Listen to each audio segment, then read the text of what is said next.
Hello, welcome back to my channel.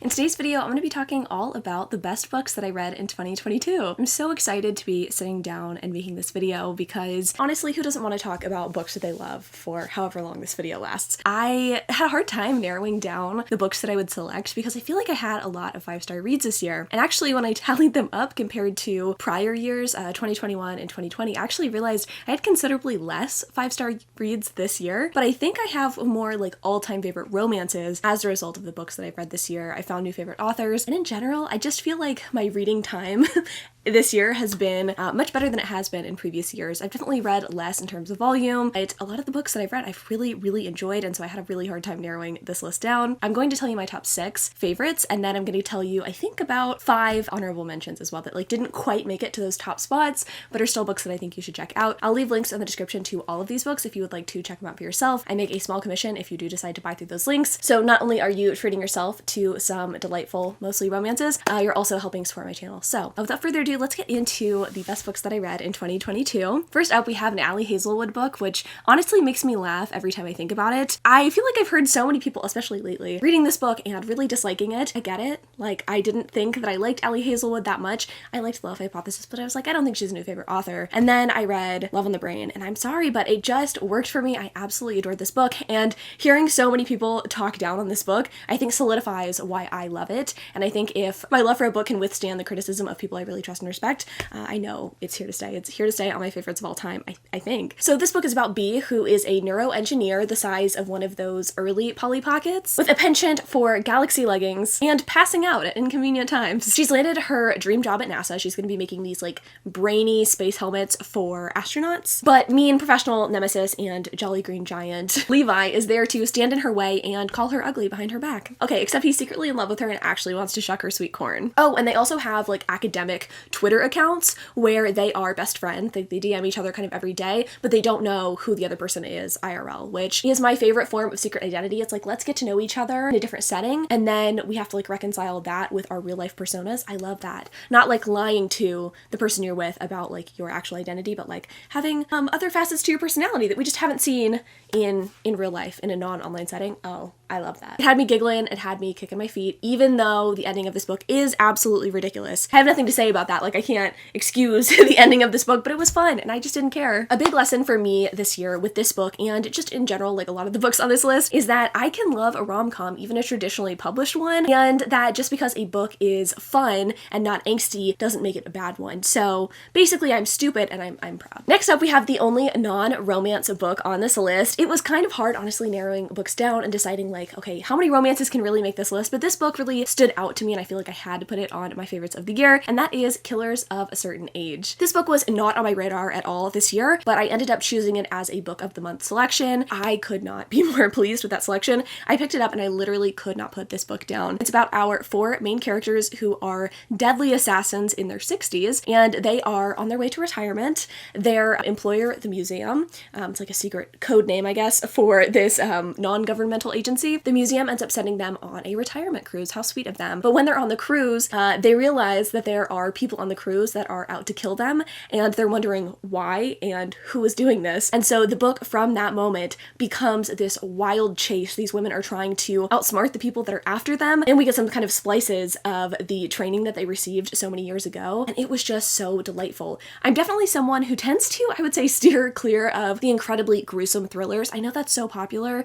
People want something that is so shocking and so horrible. It comes to mind when I think of thrillers that people really like Pretty Girls by Karen Slaughter. I get it, because again, it's so horrifying to read, but to me that one is just like over the top in a way that I didn't like. It didn't have any substance to it. And I'm not saying that like Killers of a Certain Age had a ton of substance to it, but it was a really fun, enjoyable read that really relied on the mystery and the problem solving, and it didn't have to be gruesome to be an enjoyable read, and I loved it. It makes me really want to read more books like this. Also kind of at some points felt a little bit more like a cozy mystery, just with more action included. So I really enjoyed this book. I feel like it's one that a lot of people maybe overlook or don't really understand, I guess, the point of when going into it. And you know, I say that, I hate when people point that out to me like, oh, you just didn't understand the point of this book. I don't want to be that person, but in the reviews that I read, a lot of people, I think, were expecting something a little different from this book. But I think if you know what it is going into it and you're just looking for a fun time, a little low stakes, but like fun time. It's a delight. I absolutely adored this book. I ended up giving it 5 stars. I gave all of the books on this list 5 stars if that wasn't clear, but I think if you are just in the market for something fun and not too serious, I think you would really enjoy this book, so pick it up. All right, Friends to Lovers Supremacy reigns supreme in Love Light Farms by B.K. Borison. This book is one that I picked up on the recommendation of a lot of people, my YouTube subscribers, people in my Instagram DMs, just in seeing reviews of this book on Instagram, and I wanted to pick it up because I'm always on the hunt for a good Christmas romance, but I feel like, much like a lot of witchy romances, they never really seem to hit for me. Like, I've never really found one that really works, and so I was like, I don't know. Like, I trust y'all, but do I trust you? I don't know. I picked it up and it was a delight. Absolutely adored this book, and I think it is my perfect Christmas romance. So this book follows our main character, Stella, and she owns a Christmas tree farm with her 2 best friends. One of them is a farmer, like the tree farmer, and one of them owns a bakehouse on the property. And Stella's dream is to have this place be a place where people come and really enjoy themselves and can really get in the Christmas spirit. And she ended up buying this property from someone else, and she's realizing that running a business in this part of town, or just like running this farm in particular, is more challenging than she had anticipated, and she's not making as much money as she needs to be making to keep the business afloat. So she decides to apply for this like social media competition that will hopefully bring a lot of publicity to the tree farm and also hopefully provide money. I think there's prize money, like whoever wins, like most compelling small business kind of thing. She ends up applying for this competition, and in applying, she says that she has a boyfriend who opened this farm with her. That's obviously a lie, but she thought it was more compelling, more interesting, and a lot of the kind of winning stories I think in the past years have included like a love story. Stella's like, okay, like I can pretend, like I'll find someone, right? She doesn't really think she's even going to get into the finalists of this competition, but when she does, she decides to enlist the help of her long-term best friend Luca, and he is going to pretend to be her boyfriend. Over the course of the story, they realize that their friendship really has more to it than meets the eye. They both kind of have harbored crushes for the other person, so you have a delightful mutual pining situation, a good amount of slow burn, and honestly some of the best smutty scenes that I've read in a while. I like them in particular because there's not a lot of like labeling of parts, shall we say. I don't think there's a lot of opportunities for cringe in those moments. This book's good, okay? It's a good time, and if you like Friends to Lovers, I think you would really like this book. I also think that the setup feels a little bit different than some of the other Christmas romances I've read in the past. You don't have someone coming from a big city to the small town. You have 2 people who kind of already live in this small town and love it. It also has this like Gilmore Girls vibe with all of the side characters and the townspeople who definitely have a lot of colorful personalities. It's a delightful time. I don't know how many times I can say it. You need to pick this up if you haven't read it yet, and I think you have plenty of time to read it when I post this video because it'll be before Christmas, right? Like, pick it up before Christmas, have a good time, and once you're done with this one, you can pick up the other 2 books of the series, which are not really Christmassy, but are still in that delightful small town setting and are, in my opinion, equally as amazing. Next up, we have Heartless by Elsie Silver. I was kind of on the fence about putting this one on the list, not because I didn't love it, you know, wholeheartedly, but because I wasn't sure what sort of like staying power this book would have for me. But that is so dumb because this book is literally the epitome of wish fulfillment for me personally. So this book is about our main characters, Cade and Willa. Cade has a 5-year-old son named Luke who he is trying to find a nanny for, and he's had kind of a rough time doing this because he's super hot, and all of the women who have applied to the job have wanted to get after him and not really had any interest in taking care of Luke. And since Cade is a rancher, he has a lot of responsibilities. He needs someone who is really dedicated and committed to taking care of his son, and he finds that in Willa. Willa is someone not from this small town in Canada somewhere, but she is a friend of, I believe, Cade's sister-in-law, and she comes to town. She is not really sure what she wants to do with her life. She's 25 and she stopped working in a bar recently. She's not really sure what to do. Willa's friend is like, hey, I know someone looking for a nanny. Like, do you think you could do this? And even though she has absolutely no experience, Willa's like, yeah, okay, let's do it. She has some interesting interactions at the beginning of the book with Cade. He kind of has no interest in her. I mean, they both have a sexual attraction for each other that they're trying to fight, but they also kind of like hate each other's personalities. He doesn't trust her or think she's experienced enough to do this job, but he also kind of has to trust her because she's his final option, or like his only option. And Willa is just irritated by him because he constantly underestimates her. So there's this kind of antagonism that builds throughout the story, and when the sexual tension finally breaks, it is so damn steamy. I loved the scenes in this book. They are just the right amount of spicy, in my opinion. They're not too over the top, they're not going for shock and awe, but they're definitely more than I would say your average steamy scene, which I really like. And I also feel like the lead up to get there is really nice as well. You do get a lot of romantic development. It's not like they just jump in bed together, and I just liked Willa's character a lot. I like someone who is trying to figure out their life and isn't going to take shit from anyone, and that is definitely Willa. Also, the fact that this chick gets to live with a very wealthy man, gets to have his babies, and also gets to decide whether she wants to work and in what capacity she wants to work, like what job she wants to have. She can do anything because he has the money. It's nice in this hellscape we live in to be able to read about that dream that I personally have for myself. So I don't think that necessarily is for everyone. I know a lot of, independent girl bosses watch my videos, and I respect that too. But I think that anyone pretty much would like this book. If you're someone who reads, steamy romances and you like kind of a slightly country boy, small town feel, you're gonna like this. I think it was a really good time. To me, this kind of changes what small town romances are all about. Not that there's not other small town romances that are steamy, but I just haven't read a lot like this before. And I feel like I have a new favorite author in Elsie Silver. I've read, I think, 3 of her books this year, and I'm really excited to read more of her backlist. Next book in the series, I think, which is called Powerless, coming out sometime next year. But yeah, this is a really good one, and I think if you are just on the market for a solid contemporary, you should definitely pick it up. Okay, I feel like I'm saying this about all of the books, but I really feel like I had not a hard time putting this list together, but I wanted to be very discerning about what books I told you that you need to go out and pick up. Part of Your World by Abby Jimenez is one that I read for the Goodreads Choice Awards this year, and it ended up being my favorite book of the 20 that I read for that video. It's just such a good book, it had to make it on my best books of the year list. It's very different than any of the other selections on this list, but it is no less delightful. So this book's about our main character, Alexis, and she is dealing with kind of a lot. She is in the middle of a divorce. Actually, she might be on the tail end of this divorce from an emotionally abusive guy, and she didn't realize that she was experiencing emotional abuse until she went to therapy and really got to work through her thoughts and feelings. And she is finally standing up for herself and getting what she deserves. And part of that is falling in love with a guy named Daniel, who is from a small town. Alexis is a big city girl, and she meets this guy named Daniel who is quite a few years younger than her. I want to say she's 40 and he's 30 or something like that. He has just a completely different outlook on life and a completely different personality than her ex, and she is really falling for this guy pretty quickly and kind of having to fight her feelings for him because it just wouldn't work, right? It's kind of a opposites attract situation. They have very different personalities, different lives, but they have a lot of fun text banter and good times together that she can't help but kind of fall for him. And at the same time, she is working through some trauma with other relationships in her life, coming to terms with the fact that her dad is maybe not the good guy or supportive father that he should be. It's really amazing, in my opinion, how Abby Jimenez in this book is able to be so adept at balancing both the hard-hitting issues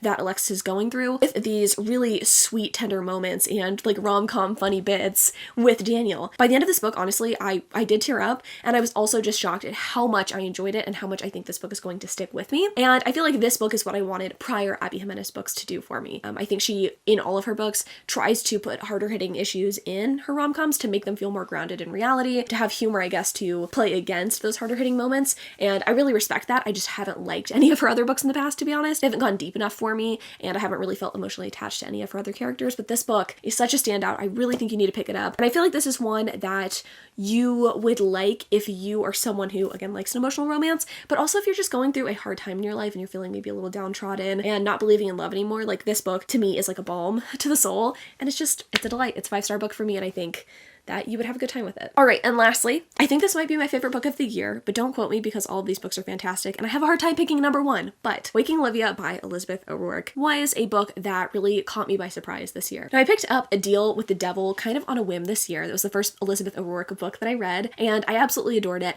but I heard so many people saying, pick up Waking Olivia, that's her best book, and I was like, okay, sure, I'll pick it up. It was very different than other books I'd read by Elizabeth O'Rourke, because I think I had read 2 or 3 of the books in the Devil series before picking this one up, but this one was just everything that I wanted it to be, right? It's a new adult story. I tend to still really like new adult stories, even though I'm nearly 30 at this point. I know. But I really like new adult books. This one is a forbidden age gap, and it has sort of a melancholy feel and a lot of angst, and come on, that's my shit. That is what I tend to really like. I know I said I like rom-coms, and I'm discovering I like lighthearted books this year, and that's true, but I'm an angsty girl at heart. I really am. So, Waking Olivia is about our main character, Olivia. I know. She got kicked off of her last school's cross-country team, last college's, I should say, cross-country team for beating up a fellow teammate. And obviously, later on, we find out that that is justified, but now she is in Colorado on a new team with a new coach who is kind of hard on her and really hot. She is here to make a name for herself, but also not make any friends. She is working through some trauma that causes her to run in her sleep, and she is also kind of getting closer with her coach and finally opening up to someone. I feel like I'm making this book sound a little cheesy and corny, and I'm not saying that it isn't, but this book is also exactly what I want from a romance. It is kind of funny. It is incredibly angsty. It has a good amount of slow burn without being overly long. Looking at you, Mariana Zapata. I mean, I love Mariana Zapata's books for the most part, but it's nice sometimes to go into a slow burn and know the characters aren't going to hook up immediately, but you're also not going to have to wade through 600 pages. I mean, come on. I love it. I don't think this book is going to appeal to everyone. I think of all of the books on this list, this one I think doesn't have that universal appeal, but it's a book that I really connect connected with, I really love, kind of like a Punk 57. There's just something about it that I'm drawn to, that I connect with, that I don't think I'll ever really be able to put into words, but I'm gonna put it on this list and hope that it finds the right audience and that people really end up enjoying this book if they pick it up. And I know it's not an unpopular choice among the booktube community. I know a lot of people like this book. I'm not saying I discovered it, but I really like it, and I think if it sounds interesting to you, pick it up. Or if you like new adult stories, I think it's worth a read. Quickly, let me run you through my 5 honorable mentions. I'm not going to tell you a ton about the books, but I will leave links in the description to them if you are interested in checking them out. First up is Deal with the Devil by Elizabeth O'Rourke. This is the first book that I read by this author. Absolutely loved it. It's about a plastic surgeon fuckboy who ends up becoming reformed by his new personal assistant. The description didn't really appeal to me, but I picked it up and was pleasantly surprised by the amount of humor and the amount of like sexiness in this book. I think Elizabeth O'Rourke has like a patented formula in terms of her sense of humor and in the amount of like slow burn she has in her stories, and it works. It works for me every time. Next up, Terms and Conditions by Lauren Asher. I know a lot of people really like the fine print. That one's gotten a lot of buzz, I think, on Book Talk particularly this year, but Terms and Conditions is the book of my heart. It does have that delightful Disneyland-esque setting. We have a kind of gruff CEO type, and then his relationship with his personal assistant. Oh my god, are both of these books that I'm putting on this list about personal assistants? Yes, back to back they are. This one is just a lot of fun, and I think it is a book that will appeal to a lot of people just because of the way that it is written and the tropes that it has. It is kind of a marriage of convenience situation, and it's just a good time. I'd highly recommend this one. For a good alternative to book lovers, which I personally didn't really enjoy, or if you liked book lovers and you just wanted more of the writing craft, Roughest Draft by Emily Wibberley and Austin Siegmund Broca. It was a delight. It was a little bit pretentious, but it has this relationship between two estranged authors who are coming together to write a book together about divorce while they kind of enter into a weird little sexual relationship. Oh, it's a delight. It is a delight start to finish. Again, a little pretentious. The writing's slightly inaccessible if you're used to reading stuff like this, but I really, really liked it, and I think it's kind of a slept-on gem this year. Next up is a non-romance pick, The Way of Kings by Brandon Sanderson. This feels weird to like recommend and like call a best book of the year because everybody, I feel like, knows about the Stormlight Archive series if you're a fantasy reader, but I really liked this book, and I'm very excited to finish off the series this year. I probably won't vlog it because I'm just ready to plug in my AirPods, listen to a fantasy book in an entire day. This one was just good. I mean, if you like high fantasy, I think you'll like it. I like that there are prominent female and male main characters. I think the magic system is delightful, and I'm just excited to read more in the series in the future. And then lastly, Before I Let Go by Kennedy Ryan. I think this is going to make a lot of people's best of list this year because Kennedy Ryan just has a way with words. This is a story about two estranged, divorced people kind of coming back together and healing from their collective trauma, the trauma that they experienced together, and it is such a delight. It's a very hard-hitting read, but I think it's one that is important, and it's so good. Kennedy Ryan is so good at writing these like swoon-worthy, deep emotional romances, and I really, really liked it. So that is it. Those are my best books of 2022. In the comments down below, let me know what your best book of 2022 was, especially if it's a romance, because I am always on the market for new books to read. I'm also going to leave a link in the description to a Google form. Next year, I'm going to be reading all of your best books of 2022. Okay, not all of them, but the top selections. The book does not have to be published in 2022 to make it onto my list. In fact, I already know that a few of the ones that are kind of like topping the nominations list for your favorite books of 2022 are actually not books that were published in 2022. So again, just like let me know what books you really, really enjoyed. Put them in that Google form, and hopefully you'll see me read that early in January. I'll also leave a link in the description to more videos from Tanmas if you have missed any of them. Thanks so much for watching. I love you all so much, and until next time.